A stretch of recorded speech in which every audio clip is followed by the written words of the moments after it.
Yo guys, in this video I'm going to look at exactly how to set up any Moza racing wheel with F123 and get your force feedback feeling as good as possible. Now I'm going to be using the Moza R9 in this video, but I'll talk about the ideal settings for all Moza wheels, including the less powerful R5 and the more powerful R21. These settings are designed to ensure you're getting the best force feedback through your Moza racing wheel while playing F123. Now the first thing you should do before even starting F123 is ensure you've connected and set up your Moza racing wheel correctly. First thing you should do is connect your wheel to your PC via USB cable, and then also connect your pedals via USB as well, and make sure your steering wheel is mounted to your wheelbase and everything's powered on. Second step, go over to Moza's website and download the Moza Pit House software. Once downloaded, simply run through the installation. With Pit House then up and running and your wheel connected, you should see it on the home screen. You'll then be prompted to run through the first time setup, which involves Pit House downloading the latest firmware and updating your wheel and pedals. If you're a long-time Moza user and you've had your wheel for a while, you can always check the latest firmware in the Pit House settings just to ensure everything is up to date. Once the firmware is sorted, find the F123 game logo on the right hand side in the game launcher and hit configure. This will configure your wheel to work in F123. Now, if the auto config button isn't working or isn't there, you can select the option which reads set the startup path, and then you can simply navigate to the F123 exe file on your PC and select it, and this will manually configure the game. Once you're at this stage, you can then go ahead and start to change some force feedback settings within Pit House itself.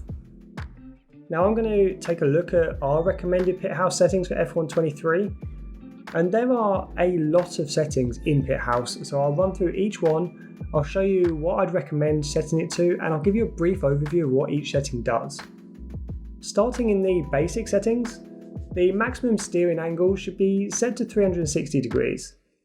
And this is simply the maximum rotation of your steering wheel, and when set to 360 degrees it won't then turn any further. Then the road sensitivity will control how much of the fine road surface detail you'll feel in F123. Now I've got this set to 9, which is just below the max, and you'll want to keep this high with all Moza wheels, otherwise your road will start to feel silky smooth and you'll lose some detail. The force feedback intensity is the overall controller of the strength of force feedback coming from F123. Keep this set to 100% to allow all of the force feedback to be sent to your wheel. Next up, the maximum wheel speed controls how fast your steering wheel can spin or return to center. Setting this to around 50% seems ideal for this game. Then the spring strength is an artificial return to center setting, which is more designed for games that don't actually include it within its force feedback. So with F123, which does include it, set it to 0 because it won't be doing anything. Then your wheel damper will smooth out some of the raw force feedback to make things feel a little bit smoother, and it will also add some weight to the steering wheel at the same time. You will want some damping, otherwise your steering wheel will just feel like it's shaking all of the time and feel incredibly light. Set this to 45%. With all of those set, we can then move to the advanced settings. The maximum output torque limit can cap your wheel's maximum torque. This can be useful for stronger wheels such as the R21, but in all honesty, I'd leave this set to 100% for all Moza wheels. And that's because we'll be controlling the overall force feedback strength in F123 settings. Then you've got the hands-off protection and the steering wheel inertia setting. This is a safety feature that simply detects when you let go of the steering wheel, and it will stop it from spinning. The steering wheel inertia sets the speed at which the wheelbase detects you'll no longer have control over the steering wheel, and I think the sweet spot is around 2,800 for F123. The natural inertia setting acts similarly to your wheel damper in the basic settings, but focuses more on the inertia of your car in-game. I like this setting at 200% for F123. The wheel friction setting simulates friction within the wheel itself, again kind of similar to the damper, but lower settings here will make your steering wheel feel more lively. Go with 30% for the wheel friction. Then the speed dependent damping will adjust the damping of your racing wheel depending on your car's speed. The faster you travel, the more damping is applied. This will make the wheel feel harder to rotate at high speed and prevent some small vibrations when travelling at high speed in F1 23, which you'll be doing quite a lot. Go for about 65% here. The start point of the speed dependent damping sets the speed you need to be travelling at for the speed dependent damping to kick in. I have this set at 200 kph, as you'll often be exceeding this while accelerating down long straights. Now we can move on to something a little bit different, the force feedback effect equalizer. This gives you the opportunity to really fine tune your force feedback at specific frequencies.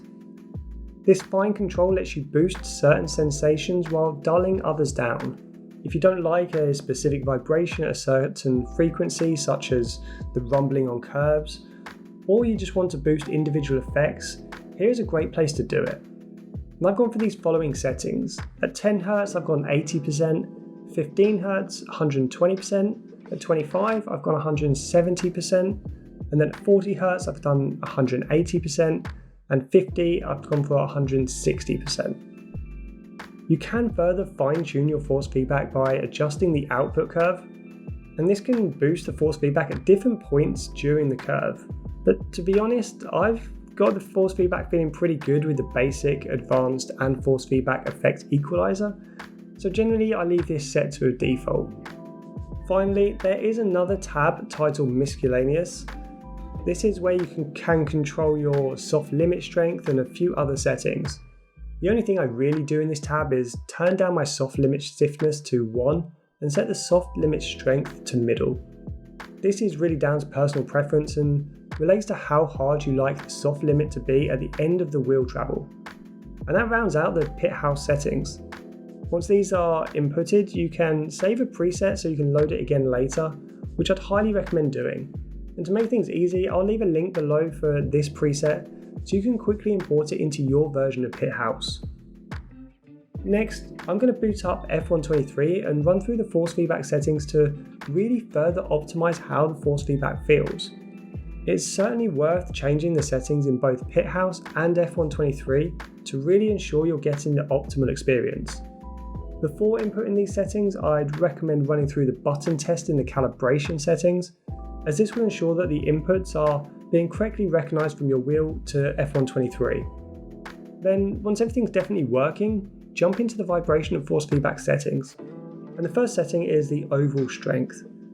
This can be changed depending on which Moser wheel you're running. If you're using an R5 or an R9 wheelbase, I'd recommend setting this to 95%. I like to keep it away from 100% just to ensure we aren't running into any clipping issues. This is where the gain force feedback is hitting the maximum performance of your wheel, which is called clipping. If you're running the R16 wheelbase, I have this set to 70%, and for the R21 I opt for 60% here. Then the on-track effects, along with the rumble strip and off-track effects, all control the strength of individual surfaces around a track. Increasing any of them boosts the force feedback in that particular area. I'd recommend setting the on-track effects to 40, as this allows you to get a good feel for the track surface without overwhelming your force feedback. The rumble strip and off-track effects are much more down to personal preference, and I like these both a bit lower than my on-track effects, as it makes it easier to control the car when I do venture a little too far off track.